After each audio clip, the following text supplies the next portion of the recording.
Bonjour chers étudiants, aujourd'hui on va commencer notre premier cours du module TIC et e-learning. On va tout d'abord commencer par des généralités.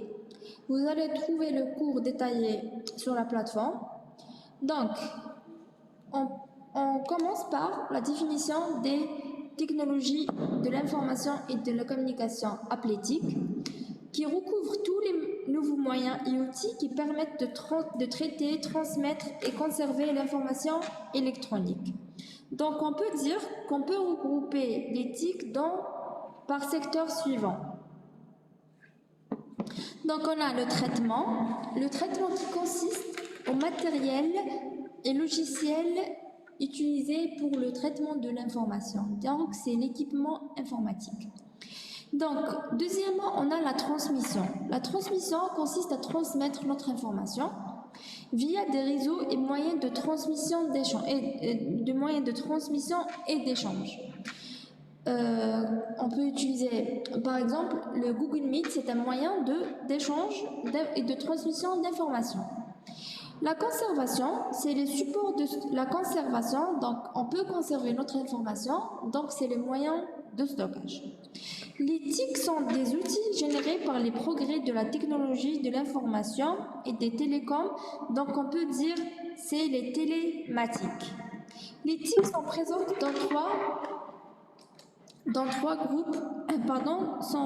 sont présentes dans trois grandes catégories.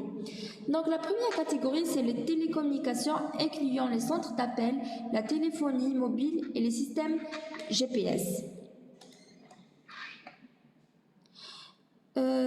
L'électronique, les composants, l'équipement, grand public, les télévisions, lecteurs, DVD, etc. Pardon, je disais l'équipement grand public, les télévisions, lecteurs, DVD. Enfin, on a Internet, les serveurs, les réseaux, les conseils et dépannage. La convergence des technologies. Les technologies de la communication comprennent les techniques, outils et méthodes utilisées pour faciliter la communication. Les technologies de l'information comprennent les techniques, outils et méthodes utilisées pour créer, enregistrer, modifier et montrer le contenu communiqué. Ces deux types de technologies ont été développés séparément jusqu'aux années 1970.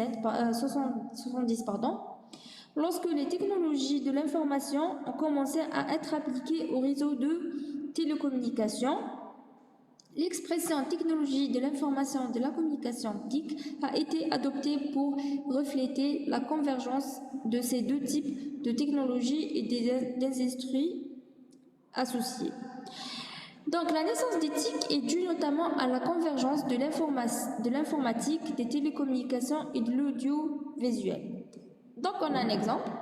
L'ordinateur qui offre la voix en plus du texte et des graphiques, les téléphones cellulaires qui permettent de recevoir des textes et des graphiques en plus de la voix. Le deuxième exemple, c'est un ordinateur personnel servait essentiellement au traitement de texte et au calcul avec un tableur. Puis dans les années 90, il a servi aussi au courrier électronique et aux présentations par dispositif. Un ordinateur était donc clairement un équipement informatique, mais avec la convergence numérique, un ordinateur personnel devient un outil de base pour le domaine de l'audiovisuel et des multimédias. Il peut être un terminal téléphonique avec le service de la voix sur IP, un terminal de vidéocommunication, Skype, Messenger, etc. Un écran de télévision pour recevoir des émissions en ligne en mode de rattrapage. Un écran pour regarder des photos ou les vidéos de plateformes de services générées par l'utilisation par exemple les réseaux sociaux, on a Instagram, YouTube, etc. Les outils pour montrer les films à partir d'un ensemble de vidéos prises avec son caméscope ou son smartphone. Donc c'est la convergence des technologies. Puis on a les domaines d'application des TIC. Les TIC jouent un rôle majeur dans la compétitivité des entreprises. et dans l'efficacité des administrations et des services publics, santé, éducation, sécurité, etc. L'éthique sont devenues également un enjeu crucial pour la production et la diffusion des biens culturels. Ces technologies se représentent comme une nécessité dans le contexte de société dans laquelle les changements rapides, l'augmentation des connaissances et les demandes d'une éducation de haut niveau, constamment mise à jour, se transformant en une exigence permanente. Ceci concerne presque tous les domaines de notre société et les principaux domaines d'application sont l'administration et le gouvernement, l'éducation, la formation, la santé, le commerce. Les sites web peuvent être utilisés pour faire des achats en ligne, e-commerce, la géolocalisation, les transports, billetterie électronique et réservation en ligne. Enfin, on a l'environnement. Les outils de communication, échanges différés ou asynchrones, ne nécessitent pas que les interlocuteurs soient disponibles au même instant. Le courrier électronique permet d'échanger. Donc on a premièrement le courrier électronique permet d'échanger de façon très simple avec une ou plusieurs personnes. Un courriel est destiné à transmettre les informations écrites pouvant contenir des fichiers joints, images, vidéos, etc. Les médias et réseaux sociaux. Les médias et réseaux sociaux type Twitter ou Facebook permettent d'échanger des informations avec une communauté de gens. Il existe pour certains d'entre eux une partie publique ainsi qu'une partie privée, où l'information publiée peut être différente.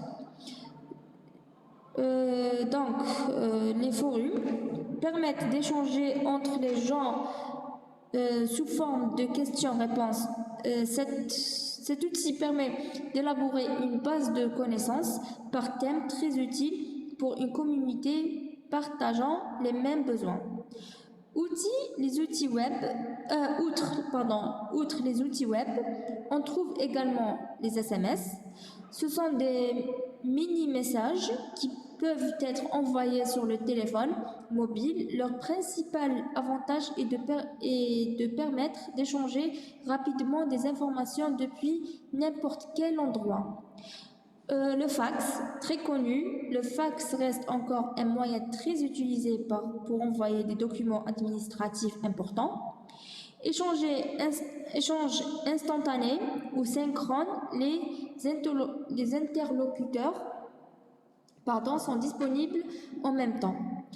Donc on a le téléphone, la messagerie instantanée, l'audioconférence et la visioconférence.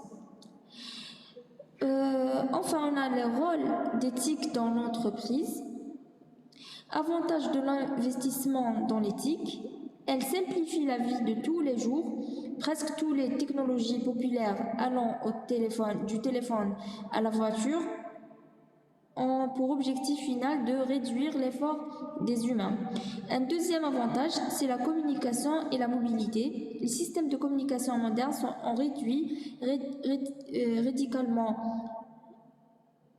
le temps de communication entre deux personnes. Aujourd'hui, la communication entre différents pays est presque instantanée.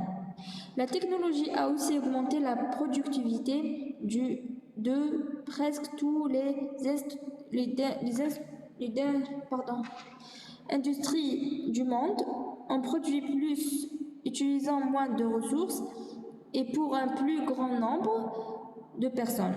Au niveau médical, le progrès permet de soigner plus de maladies et donc, par conséquent, de sauver de nombreuses vies humaines. Malgré ces bienfaits, les nouvelles technologies présentent également des inconvénients. On a les limites de l'investissement dans l'éthique. Donc, premièrement, on a le coût du matériel, du logiciel et de l'entretien du renouvellement.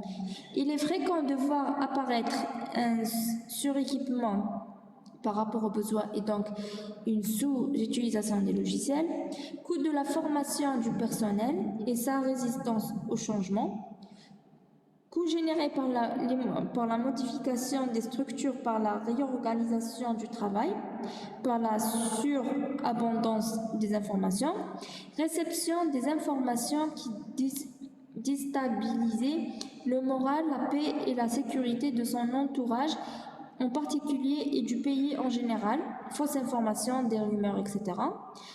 L'industrie pollue la nature, plus de travail fait par les machines, cela veut dire moins de travail pour les hommes, l'humain devient de plus en plus obsolète, les produits électroniques sont reconnus comme émetteurs d'ondes. Donc, on finit aujourd'hui notre cours par rapport au TIC. Donc, on se voit dans le cours prochain, Inch'Allah.